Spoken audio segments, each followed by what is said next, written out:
Hi అండి. Welcome to my channel. ముందుగా అందరికీ మొదటి శ్రావణ శుక్రవారం శుభాకాంక్షలు. ఈ నెల మొదలవ్వడమే శ్రావణ మాసం శుక్రవారంతో మొదలైంది.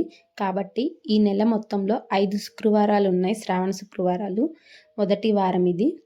ముందుగా ఇల్లంతా క్లీన్ చేసుకొని వాకిలి ముందైతే ముగ్గులు పెట్టేసుకున్నాను. ముగ్గులు పెట్టుకున్న తర్వాత అమ్మవారికి ప్రసాదంగా ఇష్టమైన పులిహోర చేద్దామని చెప్పేసి రైస్ వండి పక్కన పెట్టేసుకున్నాను. పులిహోర తాలింపు కోసం అని చెప్పి పోపు వేసుకుంటున్నాను. కడాయి పెట్టేసుకొని అందులో కొంచెం ఆయిల్ వేసేసుకొని తగినన్ని పల్లీలు, పోపు దినుసులన్నీ వేసేసుకున్నానండి. అంటే పచ్చెనపప్పు, ఆవాలు, సాయిపప్పు, జీలకర్ర, ఎండుమిర్చి అన్నీ వేసుకొని మీడియం ఫ్లేమ్లో బాగా ఫ్రై చేసుకున్న తర్వాత ఎండుమిర్చి అలానే పచ్చిమిర్చి వేసుకున్నాను. పచ్చిమిర్చి వేస్తే చాలా టేస్ట్ ఉంటుందండి. అవి బాగా వేగిన తర్వాత అందులోనే కొంచెం కరివేపాకు వేసుకొని చింతపండు పులుసు అయితే అందులో వేసేసుకొని బాగా ఉడికించుకుంటాను. ఎక్కువ క్వాంటిటీలో చేసేటప్పుడు అయితే మనము చింతపండు గుజ్జు అనేది ముందుగా ఉడికించుకుంటాము. నేను కొంచెమే చేస్తున్నా కాబట్టి పోపులో వేసేసుకోవచ్చు. బాగా చింతపండు అంతా ఉడికిపోయాక ఆయిల్ పైకి తెలుతున్నప్పుడు స్టవ్ కట్టేసుకోండి. ముందుగానే నేను రైస్ వండి పెట్టుకున్నాను పక్కన. అందులో కొంచెం సాల్ట్ వేసుకొని అలానే తగినంత చింతపండు తాలింపు వేసేసుకొని కలుపుకోవడమే కావాల్సినంత. ఇందులో కొంచెం క్యారెట్ తురుము, కొత్తిమీర కూడా వేసుకోవచ్చు. నేనైతే కొత్తిమీర వేసుకున్నాను ఇందులోనే. బాగా కలుపుకోవాలి. ముందుగా ఇది గంటితో కలిపినా కలవదండి. పులిహోర అంటే చేతితో కలిపితేనే ఆ రుచి అనేది వేరుగా ఉంటుంది. అలానే బాగా కలుస్తుంది.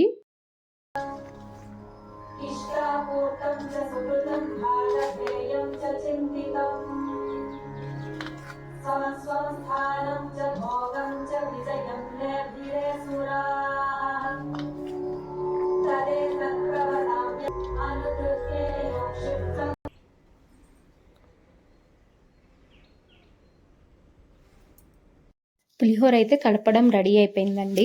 ఇలా నేను ముందుగానే దేవుడి గుడి అంతా క్లీన్ చేసుకొని ఉదయం లేవగానే స్నానం చేసేసి పటాలన్నీ క్లీన్ చేసుకున్నానండి. ముందు రోజు నైటే, గురువారం నైటే. ఉదయం లేచేసాక ఇలా పూలతో చక్కగా అలంకరించుకున్నాను. దీపాలు వెలిగిస్తే చూశారు కదా, అసలు దేవుడి గుడి అంతా భలే వెలిగిపోతుంది. నా దగ్గర అమ్మవారిది లక్ష్మీదేవిది విగ్రహం ఉందండి, వెండిది. అది పెట్టేసుకొని పూజ అయితే చేసేసుకున్నాను. చేసుకొని ఇలా దీపం వెలిగించుకున్నానండి. పూజ చేసుకుంటే మనకి అసలు మనసు చాలా ప్రశాంతంగా ఉంటుందండి. కొంచెం శ్రమ అనిపించినా కానీ ఆ శ్రమకు మించి ఫలితం ఉంటుంది. పూజ అయిన తర్వాత అలా కూర్చుంటే ఎంత ప్రశాంతంగా ఉంటుందో, మనసంతా చాలా హ్యాపీగా అనిపిస్తుంది. నేను ఇలాగ ఇల్లంతా ధూపం అయితే వేసేసుకున్నాను. ధూపం వేసుకోవడం వల్ల ఇల్లంతా ఆ స్మెల్ హెల్త్‌కి కూడా చాలా మంచిది. అలానే పాజిటివ్ వైబ్రేషన్ వస్తుందండి ఇల్లంతా. నెగెటివ్ థింక్స్ ఏమన్నా ఉన్నా అలాంటివి లేకుండా పాజిటివ్‌గా అనిపిస్తుంది. చాలా హ్యాపీగా ఉండిద్ది పూజ అయిపోయిందంటే.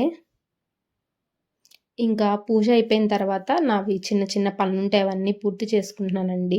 ఒక పక్క పాలు పెట్టేశాను. వంట కోసం రెడీ చేస్తున్నాను. బీన్స్ ఫ్రై చేద్దామని చెప్పేసి బీన్స్ బాయిల్ చేసుకుంటున్నాను. పక్క కొంచెం సాల్ట్ వేసేసి బీన్స్ పొయ్యి మీద పెట్టేశాను. అవి బాయిల్ అయిన తర్వాత పోపు వేసేసుకుంటున్నానండి.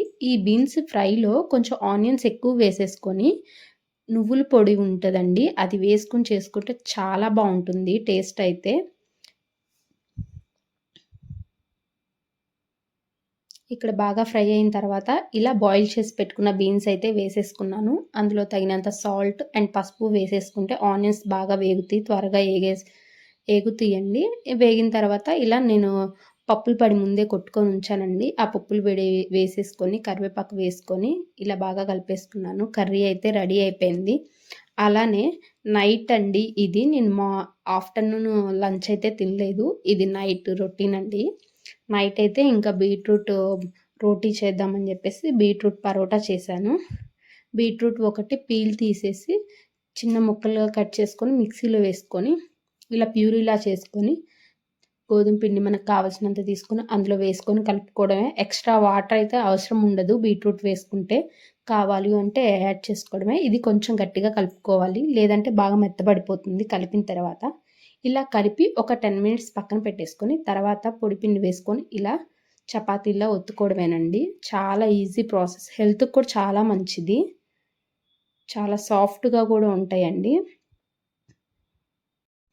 రోటీలైతే చేయటం పూర్తయిపోయిందండి. ఇలా పాన్ పెట్టేసుకొని కొంచెం ఆయిల్ వేసుకుంటూ 2 వైపులు మీడియం ఫ్లేమ్‌లో అయితే కాల్చుకుంటున్నాను. డైట్ మెయింటైన్ చేసేవాళ్ళు ఎవరైనా సరే ఎక్కువ ఇలాంటి హెల్తీ ఫుడ్స్ తింటే మన బాడీకి కావాల్సినన్ని ప్రోటీన్స్ అయితే అందుతాయి. హెల్త్‌కి కూడా చాలా మంచిదండి. పిల్లలకి కూడా చాలా ఇష్టంగా తింటారు చక్కగా చేస్తే. 2 వైపులా మీడియం ఫ్లేమ్‌లో పెట్టుకొని అటు ఇటు కాల్చుకుంటే అయిపోతుందండి. రోటీలు రెడీ అవుతాయి. ఇదైతే నైట్ ఇంకా డిన్నర్ కింద ఇవి చేసేసాము. డే అయితే ఇలా గడిచిపోయింది. పూజ అయితే చాలా చక్కగా జరిగిందండి. ఇంకొక విషయం ఏంటి అంటే డైట్ మెయింటైన్ చేసేవాళ్ళు కర్డ్ కంపల్సరీ తినాలి. ఎందుకంటే మనకి ఎక్కువ ప్రోటీన్స్ ఉండే ఫుడ్ తినాలి కాబట్టి ప్రోటీన్‌తో పాటు కాల్షియం కూడా చాలా ఇంపార్టెంట్. అందుకని కర్డ్ కంపల్సరీ తినాలి. డే అయితే ఇలా కంప్లీట్ అయింది. నా వ్లాగ్ మీకు నచ్చితే జస్ట్ లైక్ చేయండి, కామెంట్ చేయండి, సబ్స్క్రైబ్ చేసుకోండి. Thank you for all.